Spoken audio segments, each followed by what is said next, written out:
All right, guys, so now let's look at, we've looked at defending go-behinds, defending submissions. Let's look at now how we can actually go into some escapes from here, either recovering guard or standing up and facing our partner. All right, we're going to look at first sitting to half guard.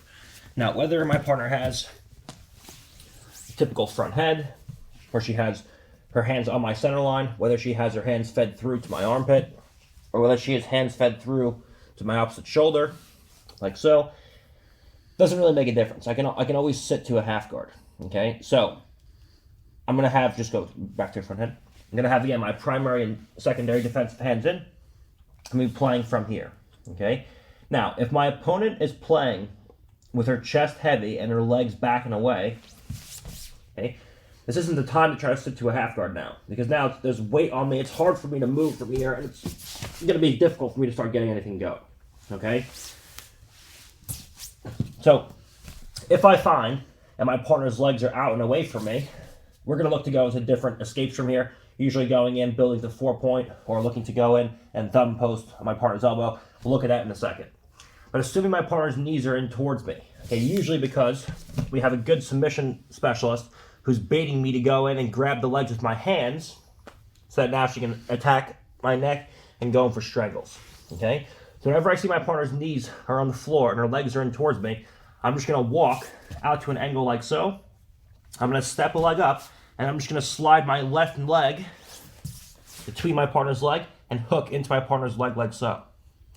Now, from this position, my partner has to unlock her hands, and that will give me space to come back inside. If my partner doesn't unlock her hands, there's no reason why I can't switch from the primary hand being in like so, to a grip here on my partner's opposite wrist. And now, all I have to do is go back down to the floor, and I just tuck my elbow behind me, and I post to my partner's hip. When she goes to pull that left hand out now, it's almost impossible, and from here, a knee lever becomes very easy over the top position. So the second we land, if my partner unlocks the hands, we can recover into a half guard. If my partner keeps the hands locked, we moved from one wrist to the other. And now when she goes to base out or pull that hand out, we just fall, bringing her chest to chest, trapping her arm underneath her, and then just levering my knees out to the side and taking my partner over like so. So my partner has a front head with locked hand. She has control of my head and arm. And from this position, I see my partner's knees are in towards me. Okay? If our knees are far and away, and knees are off the floor, and our legs are far and away, it's going to be hard now. There's weight on me. I'm not going to sit the half guard from here. But assuming my partner's legs are in towards me, knees are on the floor, I have defensive hands in place. From here, we come in, we step a leg up, and then we just slide into a half guard like so. Now, if she releases, great. If she doesn't, she goes right onto a knee lever, where we can easily take our partner up and over and solidify top position. So when my partner has a standard front head, sitting into half guard, assuming my partner's knees are on the floor and her legs are towards me. Now, you don't see this too often in wrestling because there's no submissions in wrestling, but it's more common than you think in jiu-jitsu. All right, my preferred position is actually to play with at least one knee on the floor to bait people going for my legs, singles or doubles, to take the primary hand off and lead me into submission. So it's actually a pretty common thing you see in jiu-jitsu. Whenever my partner's legs are towards me, instead of taking the bait and going for the legs, you can just sit into half guard and recover right away. All right, so let's look at now, my opponent starts with locked hands, and either she opens her hands to try to switch grips to different variations of front headlock or go for an arm drag, for example, or I manage to just use a 2-on-1 to separate my partner's hands, and the hands are open. How can I clear my head from here? Okay, we're going to be in a situation where we're in the front head. Primary and secondary defensive hand are on. Okay, now I'm going to immediately switch my secondary hand from a defensive secondary hand to an offensive 2-on-1, like so. Okay, where I take the 2-on-1 here. So I have a 2-on-1 on my partner's wrist, whether or not she has knees towards me, whether or not she's sprawled out, knees off the floor, doesn't make a difference from here. If at any point she tries to switch her head and goes for an arm drag, or she goes to unlock her hands, doesn't make a difference. Because when I have this 2-on-1, I can easily take my head to the outside, and now the choice is yours. The most conservative route is just to simply sit to to an open guard with a downward facing 2-on-1, and now we can go in and play for a neutral position. We can go in, we can clear the head, and immediately we can move up, and we can go in for a drag on our partner. Where now we can look to take our partner's arm across, and we can go to the far hip. We can look to take a drag grip on our partner, and again, sit to a seated butterfly guard. Where now we can go in and play from here.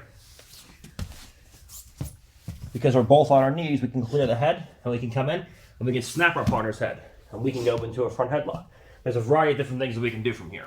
All right, the main thing I'm looking for is just to get our head out whenever you see your partner's hands are separated. So whenever I see there's a gap in my partner's hand, she goes to open her hands to make any sort of grip change. The second I see this, because my primary hand's in place, I can easily control the hand. She goes to make any kind of grip change, go ahead, and the head comes out.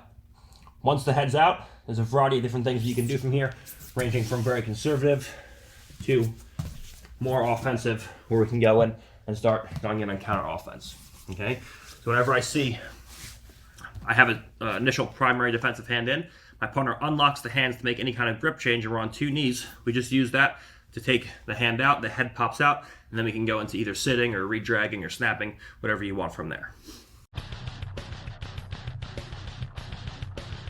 All right, so now let's look at a situation where partner has a front head, you can't make anything happen, you can't sit to half guard, and we're going to look at, okay, what am I going to look to do now? I can't access my partner's legs. I can't do any of the previous moves we just looked at. How can I just clear the front head and use an elbow post, assuming my partner's has locked hands and I just cannot move my head, I can't move anywhere, and we need other options. From here she's going to be in, she has a tight front headlock on me, like so. We have primary hand in place. Okay, now understand that when you take your primary hand off, there is a threat of a strangle. So I can't just take my hand off and allow her to come in and strangle me right away. So before I take my primary hand off, I always turn again my chin towards my partner's strangle arm like so. So if she does try to strangle me from here, it goes over my jaw and not underneath my chin. So I play here. Now, I step a leg up and I post. Look. I post on my partner's hip like so. I take a thumb post on my partner's elbow. The key here is to get a connection of my right ear to my right shoulder. So I look towards my partner's elbow, and now from here, as I extend my right arm, I take my head to the center line. Right now my head is way off center. It's on the outside of a rib cage. So I take my head to the center line, and from here, my ear connects to my own shoulder. So when she goes to lock on tight, I just post, and I use the thumb post to push everything towards the center line. Like so. And now from here, my head can slide out, and now we can go in and either go arm drag or snap my partner's head like so. We at least are out of the front headlock. So you see my partner's in a tight front head. We go from primary defensive hand. We take the defensive hand off after we set our jaw in place. So now from here, we can go post to my partner's hip.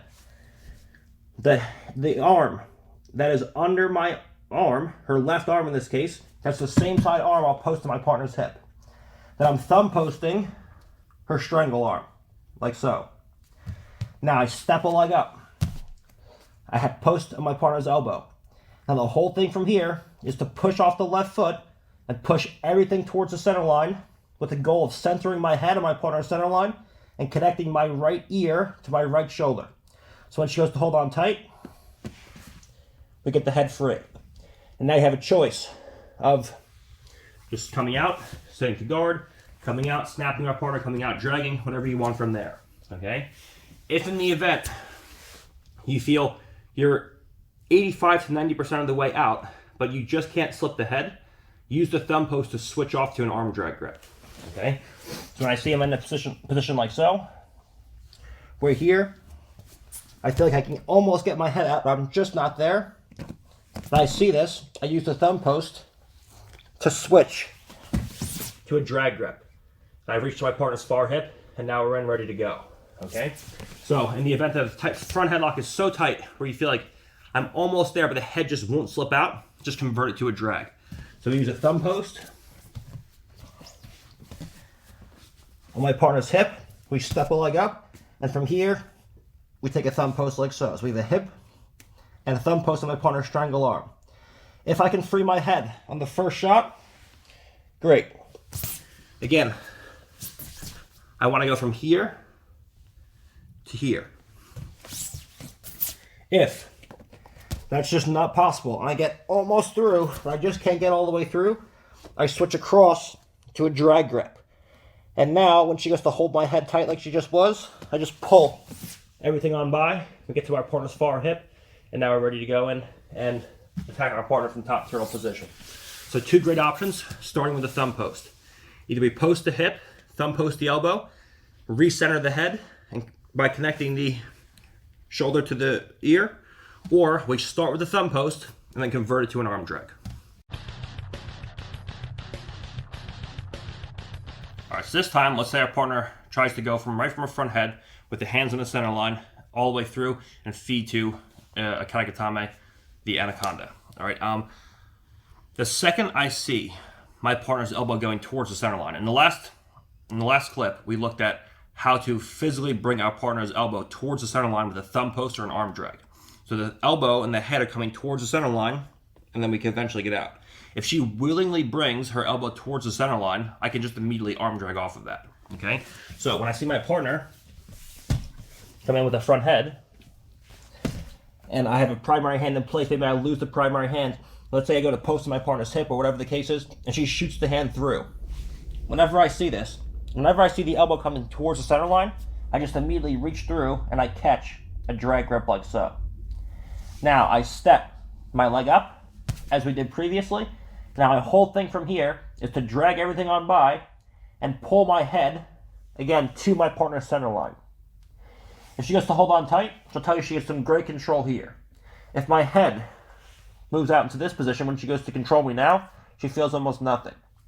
And now from here, it's a pretty easy thing to look down towards the floor, pull everything through so that my chest faces down towards the floor and I have weight over my partner's arm. When she goes to posture from here, it's a difficult thing. Now I get to my partner's far hip, we run behind our partner, and now we're ready to go in and start attacking. So whenever I see my partner makes a mistake of trying to feed right to an anaconda from a front head, the second I see this, we just reach through and we catch a drag grip. We step a leg up, and from here, we bring everything towards center line. As this left arm comes up, we chase the hip, and we get to a situation where we can drag our partner through. And we run to our partner's hips, and now we're ready to go in and start all of our offense. Okay? So whenever I see my partner's elbow drifts too far towards the center line, we just go through with a drag grip, we take it towards the center line, and then we're ready to go back into our counter offense. Okay, let's look at a situation now where we're in a front head, and we just feel like escaping from the knees is not going to be an option. And we have no access to our partner's legs. We can't sit to guard. We can't do anything. We can't make anything happen, and this guy's just all weight on us, and we're out of options from here. Building to a 4-point is something that's super important. We're not going to spend a ton of time on it. Number one, because now we're getting like too far into wrestling moves, and number two, because I'm sure that actual Olympic wrestlers, this is like an area where I have to improve on too. So I'm sure like actual Olympic wrestlers know far more about mechanics and movements here than I do. So I'm not going to show you guys in-depth movements that I'm not an expert at. But I do have some things that I do from here that I want to show you guys. So let's just talk about building to a 4-point from a front headlock. Okay, we're going to come in. She has a front headlock. Again, we're going to take our primary defensive hand off, and we're going to look to start building up to a 4-point. So from here, I bring my secondary hand off first. I post. I bring my primary hand off second, and now we just pop up to a 4-point like so. Now, she's obviously going to come off of her knees, and she's going to start putting weight onto me like so. All right. Now we're in a 4-point, and we can start moving around from here. Some of the obvious some of the obvious moves that we can hit from here is if we can get to our partner's leg, then we can start going in and playing in from there. Most of the time we won't be able to do that. She'll have her legs back and far away, and she'll be sprawling like so. One thing I can start doing is I can start coming up, I can start posting my partner's hip, we can start thumb posting, and we can start using movement now to use the same set of movements we used before, where we can come out and use thumb posts and drags and things like that. Okay? The main thing is, we're going to come in and recognize that we can build to a 4-point to escape these positions. Where from here, secondary hand comes up, primary hand comes up, and then we just pop up to 2 feet like so. And now from here, we're ready to go in and start to work our escape. She's going to be trying to, every time I post, she's going to be trying to snap my hands back down to the floor. So I have to look to go in and create movement where I can go through, thumb post through, and look to start freeing my head from the head and arm. Okay, and again, we're getting into a lot of wrestling movements here. And this is supposed to be a jiu-jitsu front headlock instructional, so I'm trying to give you guys some of each. And again, this is an area where I'm not an expert at compared to like Olympic level wrestlers, so I'm not gonna get too deep into escapes from standing 4-point front head, because I'm sure there's some things that I don't know from here. But I will show you some, an Udigeshi next, which I'm pretty decent at. All right, so we're gonna look at that right now. All right, let's look at building to a 4-point and then coming up off of our hands and going into an Udigeshi. Now, there's actually some great tape study on this. I'm pretty sure Gary Tonin had a variation of this multiple times on Yuri Samois at EBI 6, and like threw him like right onto his face a ton of times. Also, I know for a fact that Gary hit this in, I forget what tournament it was. It's on YouTube. He competes against Munchie from Marcelo's, and he like almost knocks him unconscious by throwing him onto his face because he holds onto the front headlock. So let's take a look at this. All right, we build to a 4-point. And now from here, as we build to a 4-point, we walk our feet in slightly and we walk our hands back and we get our hands off the floor. Okay, now obviously, if my partner snaps my hands back to the floor, I won't be able to use this. But if I can walk my hands in and get to a situation like so, we put our primary defensive hand in. If the guillotine, if your partner locks in a guillotine, and this is tight, like if she goes high elbow, for example, and I try to hit this move, I'm just going to make the guillotine tighter, and then you're going to end in this awkward position where you get caught here, you land, your partner's holding you in the air, she steps over into mount, and then you're getting guillotined. So this is not a move that you can use once the submission's actually locked. It's more from a front head or when like the guillotine's like starting to come in. There's nothing that you can use when there's already a fully locked guillotine. You'll just make it tighter. But from a front headlock, I can move into a situation like so. We're going to come in and grab our partner's elbow like so. We're going to take a deep bite inside of our partner's elbow. From this position, we're going to step our left leg slightly out, and then we're going to shoot our right hand all the way through and just sit to our right hip as we pull our left elbow behind us. So we sit into this position. Like so. So now from here, your partner has a few choices. If she lets go, she'll be out. So what will happen if she lets go of the lock is usually you'll pull her down to the floor. She lets go, and as you come out, you'll either be out, and most of the time in a position to snap her into a front head off the jump. If she holds on too long, what will happen is as I go to sit through, she'll spike her head right into the mat, and that will happen. And then you'll come out and you just spike your partner's head into the floor. If she holds on and she's ready for it, she can potentially roll through and it'll look beautiful and you'll end up getting out of the front head. So what it'll look like if she holds on to it and she shoulder rolls is as I go to sit, she'll roll through and now you're out and you're ready to go to the top position, okay? But the main mechanics are we come in, she goes front head. From here, we have primary hand in place, we grab an elbow. Take a small step, and now I just shoot to a hip and I shoot my right hand through as I pull my left elbow to my hip. like so. So I land in this position here. So I shoot through, and we land like so. And we're ready to go. So as I shoot my arm through, I shoot my right leg through, and now we're ready to go. And we look towards our partner's head, and we rotate to our left hip. That's what takes our partner through. So we stand up, we're playing from a front head. I'm playing with all my escapes. And we take our partner through, and we're ready to go. So we build from a 4-point, from a front head internal position. We walk our hands in, we're playing around. Maybe I try to thumb post, I can't do it. We take our partner through, and we're out of the front headlock, okay? So using an Udageshi to counter a front headlock, assuming we can walk our hands in and get our hands off the floor. All right, let's take a look at, we looked at everything so far has been front headlock with our opponent having locked hands. Now let's look at unlocked hands where they have just a chin strap and a grip in my tricep, all right? It's very similar.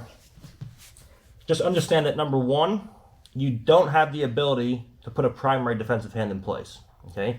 If my partner locks this grip, don't get caught up with trying to fight to get your primary hand in, and then your partner just punches through, and now you're getting guillotined, okay? So whenever I see my partner has a chin strap, the primary hand is going to be useless from here. Instead, I just take a grip over my partner's knuckle line, the line that draws her knuckles together, and I grab right over the 4 fingers like so, okay? When she goes to keep a strong grip, we just grab over my partner's knuckle line, and we take my partner's hand off like so. Now, when she goes to relock her hands, she can't. I can just pull, I switch to a 2-on-1, I put my primary hand in, we switch to a 2-on-1, and then we just pop the head right out, okay? So whenever I see my partner's electing to go with unlocked hands, the main difference is you cannot put a primary defensive hand in place.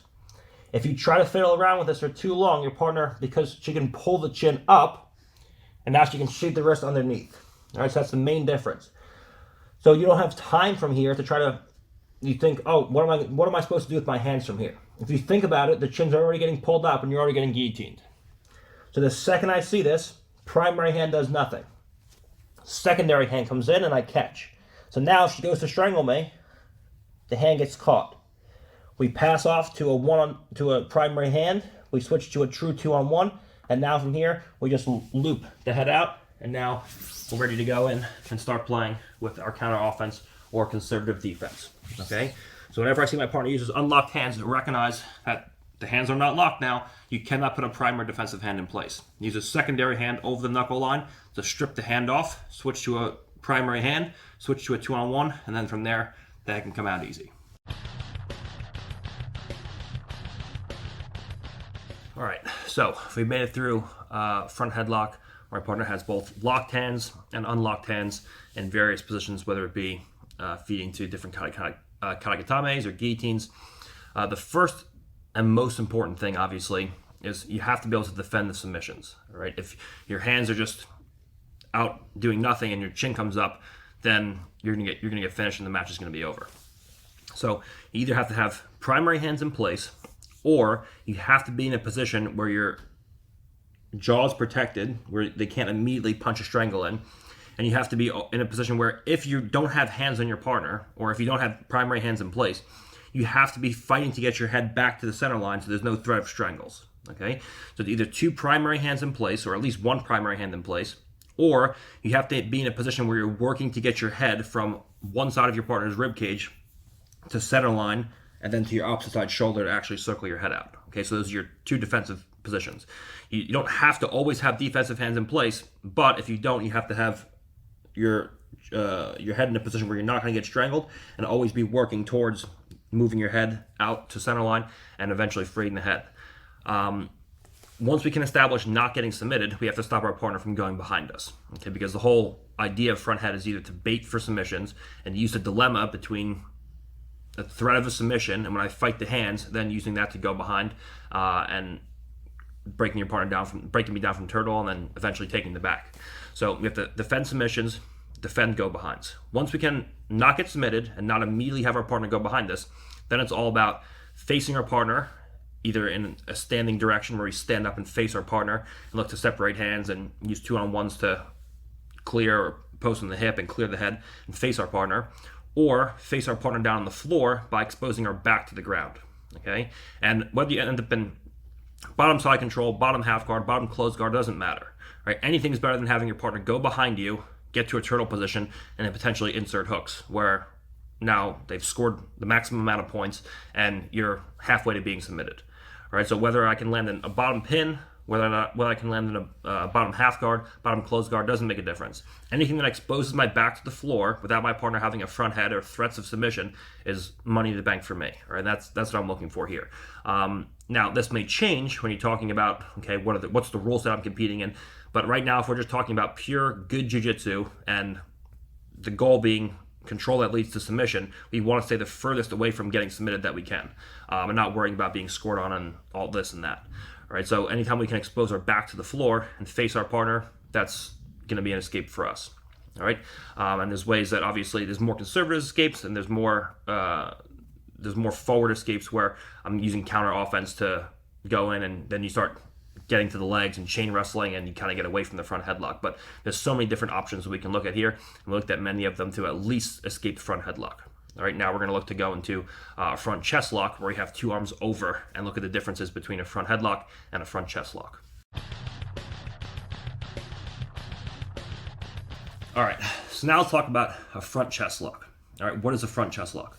A front chest lock is where I have my hands locked, not in a front head where I control my partner's head, but in a front chest lock where I have my hands locked in any various configuration over my partner's chest and up high by my partner's chin.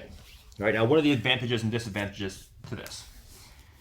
Whenever I have my partner or my partner has me in a front chest lock, understand that there aren't any arm drags from here. There aren't any thumb posts from here.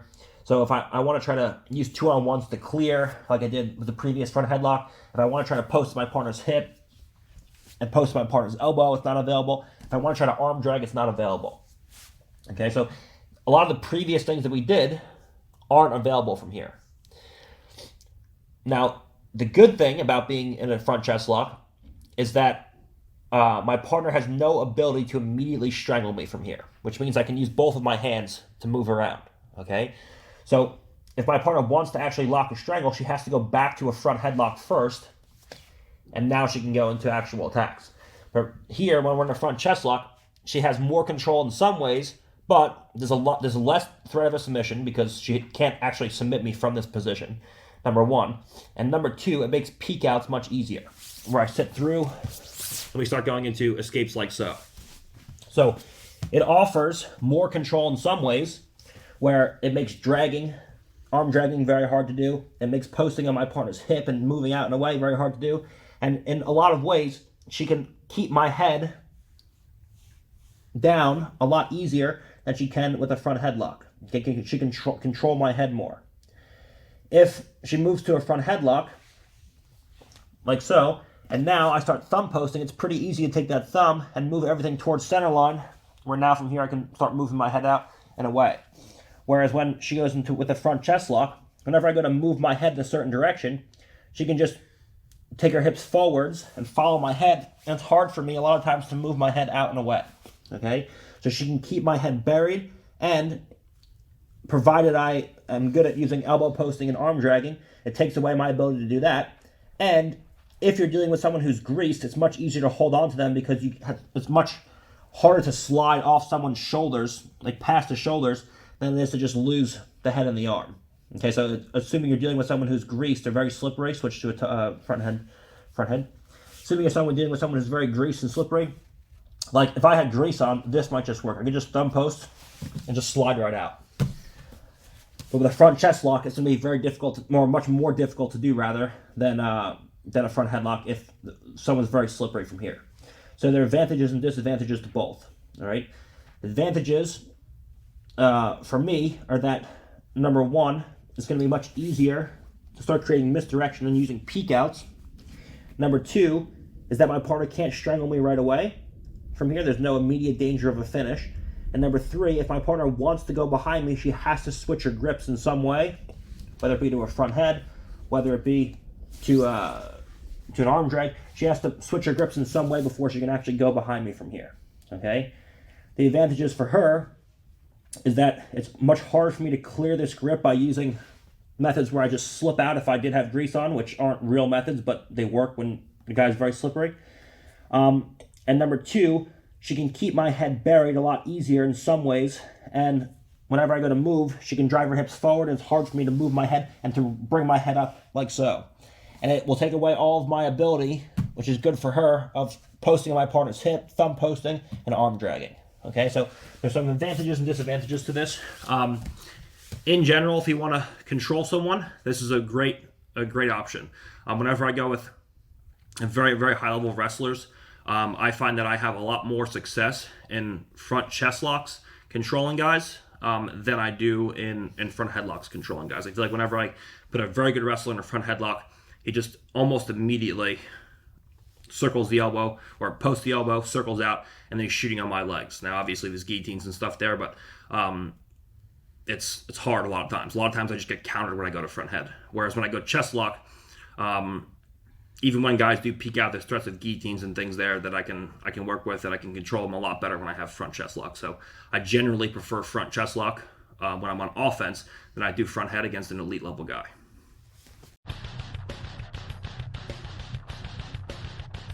When you're in a front chest lock on your knees, everything is going to start with a peek out, okay? Because I can't drag, I can't post the hip. The only thing I really have access to, if I don't have access to my partner's legs, which I usually won't, is a peek out, all right? So let's look at what a peek out actually is. When we're in this front chest lock, my partner has no danger or no threat of a submission. So knowing that, she's not going to bring her legs towards me, because if she does bring her legs towards me, I can access the legs, and then she can't bait me into a submission. So the legs are always going to be far and away from me, okay? This actually helps the peek out.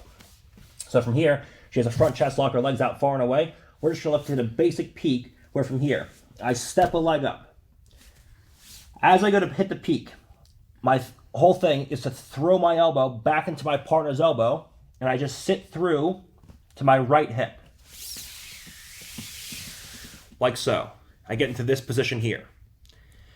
Now, once I get into this position, the main danger that you're going to run into when you're doing jiu-jitsu and submission grappling is that if your head just rises, your partner will take the arm out, and you'll end up in a very tight guillotine, like so. So you hit the peak, but now as you go to recover, she just sits to guard, and you're getting finished. This is the main danger associated with the peeking out, and the main danger wrestlers run into when they try to use peek outs against high-level guillotine experts. So my whole thing from here is when I go to hit the peak, I don't just raise the chin, I physically look towards my partner and I put my ear on her back, like so. So that is weight over the shoulder. Now when she goes to guillotine me, I just invert my two toes towards the floor and I push into my partner to put a hand on the floor. If there's no weight on my partner and I'm looking out in this direction or towards you guys, there's no reason why she can't posture and sling the arm around. But when I look towards my partner and I go ear to back, like so, and I put weight on my partner by raising my hips, when she goes to guillotine me now, I can always put the hand on the floor, get to my partner's hips, and now we're ready to go in with attacks from our partners, with our partner down in turtle position. So we come in, just a basic peek out, we step a leg up like so. Now our whole thing from here is to throw our elbow behind us. It's not as much movement as I can create. You're looking to create as little movement as possible. If I do this big peek where I come here, I got out far and away from my partner, there's too much space now. My whole thing is, I step a leg up, I throw my elbow behind me to meet my partner's elbow, and the second I go through, I want a connection to my partner, here. Now, I use my toes to push my hips off the floor and into my partner so that my ear connects to my partner's scapula. So when she goes to guillotine me, we just turn towards the floor, and now we can go into position. So once again, we're playing here. She's a front chest lock. I can't access the legs. We post the hand, we post the leg. From here, we throw the elbow behind us to meet my partner's elbow, and we just sit right to our hip. Like so. And now we quickly put weight onto our partner by raising the hips. We go ear to back and we look at our partner's back like so. So that when she goes to guillotine me, just weight on the hand, I can rotate up and we're in business. Again, the main danger associated is from here. Someone goes to peek out, and this happens. I go to a high risk position like so. So when we're doing it live, as I peek, she's going to try to guillotine me, and I'm going to try to get ear to back. And we're out. So the whole time is weight coming down towards the hands. If I peek quickly, but I don't go ear to back, this is what's going to happen. As she goes to try to guillotine me, I get the hands to the floor, I hit the first 80% of the move, and this happens. When I put weight over her back, and she goes to try to guillotine me, you can always return the hands to the floor. Again, we go and peek. We put our opponent's hands to the floor, and now there's no threat of a guillotine.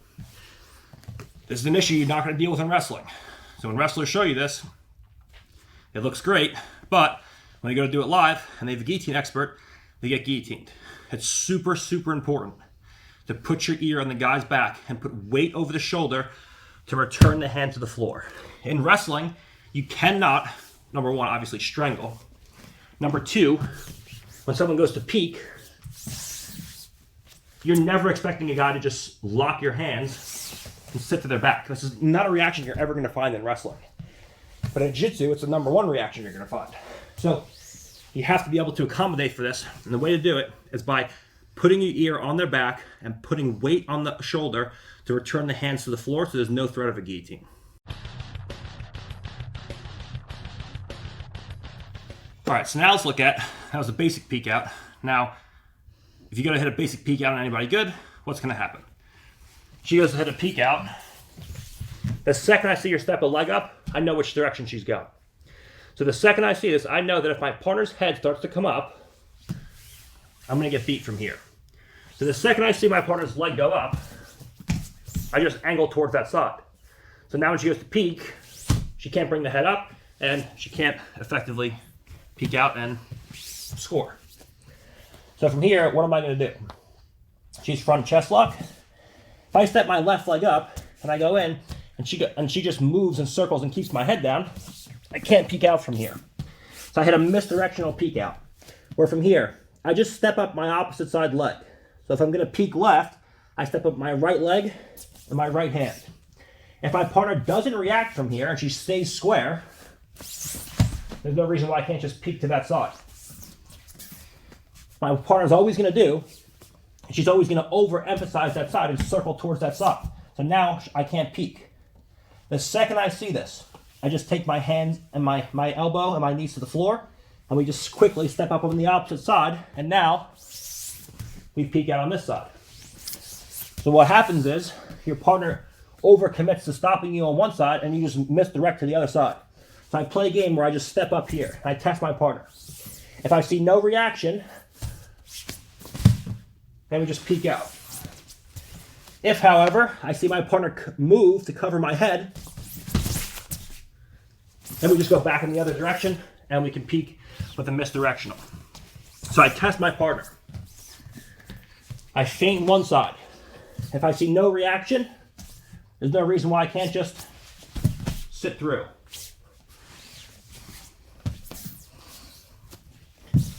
If I step my leg up on one side, I see my partner circle. Now I know she's committed to my right side. So I just quickly switch. We peek the other side, and now we're ready to play whatever kind of game we want from here, where we can go in and start attacking our partner. We're released out of the front chest lock. Okay? So she has a front chest lock. I step one leg up, she moves. I can't peek to this side. I can even fake a peek. So she goes to react, she even circles further. And then you go to the other side. We're now from here. We're ready to go in, get to our partner's second leg, get to our partner's waist, and go in and start to control our partner from here. Okay, so we use a misdirectional peek out where we fake one side. If there's no reaction, we go right to that side. If there's a reaction, we misdirect and go the other way. So now let's look at how we can use an initial peek to one side and then misdirect, and instead of misdirecting out to a peek out on the opposite side, just sitting into half guard and playing from there. Okay, so same as before, our initial setup. She's a chest lock. She's her legs sprawled back and away. I go to step one leg up, and I go to hit a peek on this side. She goes to circle to this direction to come in and keep my head down. I'm immediately going to put everything down. I'm going to switch to go to a peek out, but this time, instead of the intention of shooting my right elbow across and peeking to this side, legs back. From here, I just move my head. Instead of going peeking one side, then moving my head to the other side, I go to peek one side, and now from here, I just slide my right elbow forwards. I step my left leg up, but instead of bringing my head out to this side, towards you guys, I keep my head where it is. And now from here, I just slide my left knee in, and I just hook my partner's leg like so. And now from here, we're ready to go in and play whatever kind of half guard game we want from there. So we go ahead and peek in one direction. Okay, that gets my partner moving. So we go in, I go ahead and peek like so. Now from here, I put my elbow down. I take my leg up like I'm gonna peek. Now normally, my head comes out to this side. But instead, I'm just gonna continue to rotate my head to the opposite side. So my partner now thinks I'm gonna peek out in this direction. Instead of peeking, I can even hit a second peek, like so. So now she goes to cover me and she walks back this way.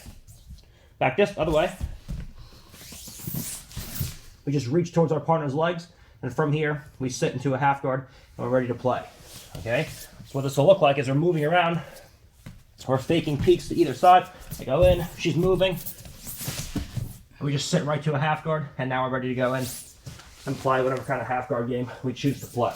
Okay, so using misdirectional peek outs to either side to shoot our leg into a half guard. And again, it's a little bit different head position. Normally when I go to peek out to my left leg goes up, head goes out to the left. This time, my left leg goes up, head goes to the right. That makes it easy now for me to pull my partner towards me. As my upper body moves in this direction, it drags my partner's legs towards me. Now as I drag my partner's legs towards me, we hook onto our partner's leg, and now we're ready to go in and start playing from half guard. Okay?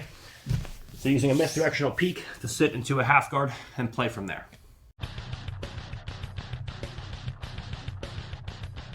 All right, so this time we're going to build to a 4-point the same as we did before. And this time we can place both hands on the floor because there's no threat of a strangle. We're going to build to a 4-point, and then we're going to look to use peek outs from here. Okay, so this time we're going to be down. She's a front chest lock. Her legs are back. I can't get to the legs. We go in, we build to a 4-point like so. Now we can use peek outs or misdirectional peek outs. Where from here, I take my hands to one side. I start to create a slight angle. A slight angle out to the side. So that from here, we can go in and start to hit a peek. As I walk to one side, my partner will naturally follow me to keep my head down. And that's when I go back in the other direction quickly, and I just hit a misdirectional. Or from here, I peek like so, I get my partner's hands to the floor. Now from here, it's going to be impossible to reach your partner's far hip. So from here, we just go in, we catch our partner's leg like so, and now from here, as she goes to start moving, we just come up, and we can grab our partner's leg and shelf it and play whatever game you want to play from here.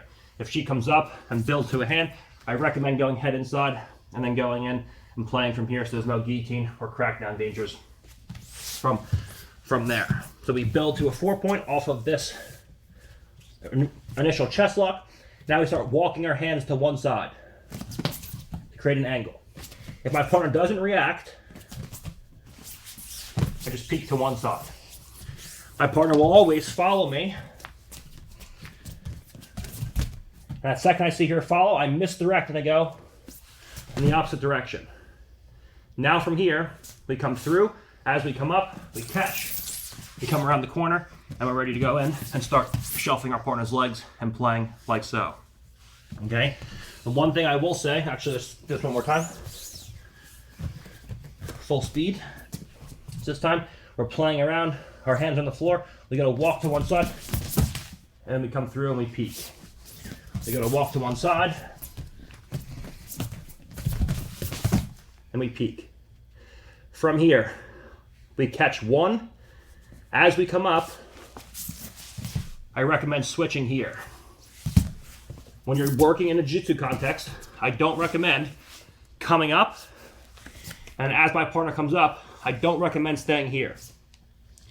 In wrestling, this is a pretty good option. In jiu-jitsu, if she sits down, switch positions. In jiu-jitsu, if your opponent sits down to crack down, this is not a good option for you. You have a crotch lock here. This is not great because there's no penalty for me exposing my back to the floor. Stay on your knees. No penalty for my back coming down towards the floor. And when you're working in a jiu-jitsu context, it's a pretty easy thing to scoot around the corner and get your back taken. This is what happened with me and Hulk at 1980 CC. In addition, what wrestlers will start to do is they'll start to drop this hip and slide this knee across. So you try to go crack down, right? You're in crack down, you try to go crotch lock and scoot past your partner's shoulder, and they feel, a good wrestler puts their hip on the floor. But it's not wrestling. The second the hip goes to the floor, now you're in Hantai Senkaku. So there's a lot of things that happen here that don't happen in wrestling that will happen in jiu-jitsu that will fuck up a lot of wrestlers. And you have to be cognizant of this when you're submission grappling and trying to escape front head. It's very different. Crackdown and jiu-jitsu and crackdown and wrestling are two completely different things. Okay, there's things you can use for wrestling, but a lot of things you use in wrestling are not applicable to jiu-jitsu. That's why I generally recommend that when you come up, and this will be all in the scrimmage wrestling instructional, by the way. I'm not going to do scrimmage wrestling for a while, but this will all be in the scrimmage wrestling series. I'm just going to touch on some of it now. I generally recommend when I peek and I get the hands to the floor, we catch, okay? As I catch, we come up, we make a switch. Or I come up and I catch. So now my partner goes to run away. We have a grip above my partner's knee. Where she goes to run away, if we grip above our partner's knee. And we can shelf it on this side. We can shelf it on this side. And now from here, we can go in, move to our partner's hips, and play. I recommend staying away from this. Coming up, my partner quickly builds back up to her hands, staying here. I don't recommend this. If my partner builds to her hands and comes up, I recommend switching to a head inside single. Or now from here, we can start playing. Not a high crotch situation, or now from here, she can sit to a crackdown, guillotines, and start exposing my back. So the second I get her hands to the floor,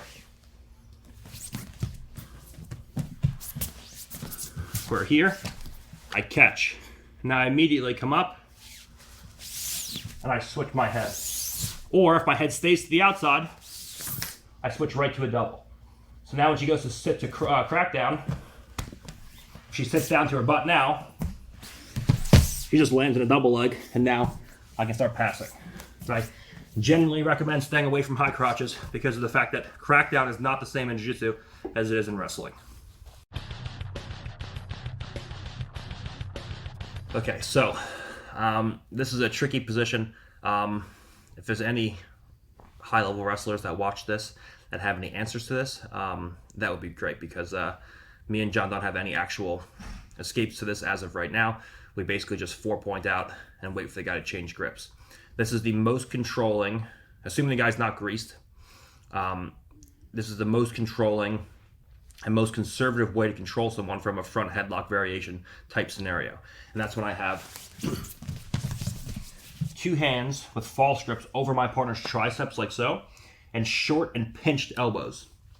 Because now my partner has no ability to arm drag or thumb post or any of that. I can't submit my partner from here but she has no ability to do any of the front headlock escapes where I have a head and arm controlled, and peek outs become impossible now, because now she has no access to my elbows like she does here.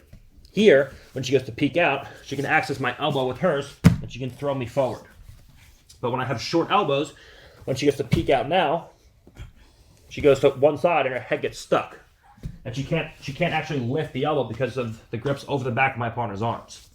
So whenever I see my partner has grips on my triceps like so, I either stay in turtle and I wait for her to change grips, and as she goes to arm drag or whatever the case is, I make my adjustments. Or I 4-point and I start walking backwards. She obviously is going to come up with me. And I start walking backwards. And now as she goes to start changing her grips to a front head or whatever the other grips we're going to make from here, then I start going in and start going into my escapes. But as of right now, whenever I've trained with high-level wrestlers, and we've done this to one another, and I put them in front head with this grip, or they've done that to me, I pretty much just always had to wait until the grips were changed in order to actually hit an escape from here. Okay? Whenever you go to peek out and she has short, narrow elbows, it's hard for you to peek out from here. Okay? It's hard for you to misdirect. You can't post, you can't access your partner's legs. You can't post on the hip. It's very hard for you to do anything from here. So, to my knowledge, there's not much you can do on a very high-level person if they have a grip on the triceps and they have very short and very narrow elbows. I basically just stay in turtle or 4-point, wait for them to change their grips to try to take my back, and then I move from there. If anyone Olympic level is watching this or sees this clip and has any solid options that I can be using to get out of here, I'd love to see them. We've been through pretty much all of the front headlock variations. And again, if you start talking about chaining wrestling moves together and getting to legs and switching from doubles to singles, you can go way further in depth into these escapes and to counter offense with wrestling. But that's getting away from escapes. So I'm going to do a lot more of that stuff, a lot of chain wrestling and scrimmage wrestling, and the scrimmage wrestling instructional when it eventually does come out in a couple of years from now, after I finish all the jiu-jitsu stuff. But I didn't want to get too off topic today, but I gave you guys some options and some of the differences between jiu-jitsu and wrestling. All right, the main one being submissions. And the second biggest one being the difference in scoring criteria. If we can defend submissions, that's number one, obviously. And if we can stop go-behinds, that's number two. And if at any time we can accept a bottom pin, rather than whether it be side control, mount, whatever pin you're going to end up in, it's better than you're having your partner go behind you and being halfway to your back. When he puts you in turtle, he's a few steps away from inserting one hook, inserting two hooks, getting to a body triangle, and then your back's taken and you're about to get finished. So anytime I can accept a bottom pin, rather than being a front headlock or a turtle position where my partner goes behind me, that's what we're looking for. Okay, now obviously if you're competing and the scoring criteria may be a little bit different, but just in terms of good jiu-jitsu, we always want to look to sit to guard when we're in a front headlock, or sit to guard, roll to guard when someone's behind us in turtle position. And depending on scoring criteria or how you want to play the game, then we can look to stand up and do escapes and start wrestling and go back to neutral, things like that. But we looked at plenty of escapes and looked at a combination between traditional jiu-jitsu escapes, where we sit to guard and we go into submission holds and things like that, and traditional wrestling escapes where you use thumb posts and arm drags and things to escape. So I think that you need a mix of the two. I don't think that you can get by. I don't think you're going to reach your full potential, that the sport's going to reach its full potential if you just use classical jiu-jitsu moves, and I don't think you're going to reach the sport's full potential if you just use classical wrestling moves. I think you have to have a combination of the two, and you have to take things from wrestling and implement them as needed into jiu-jitsu. And I think that's what the goal for all of us should be.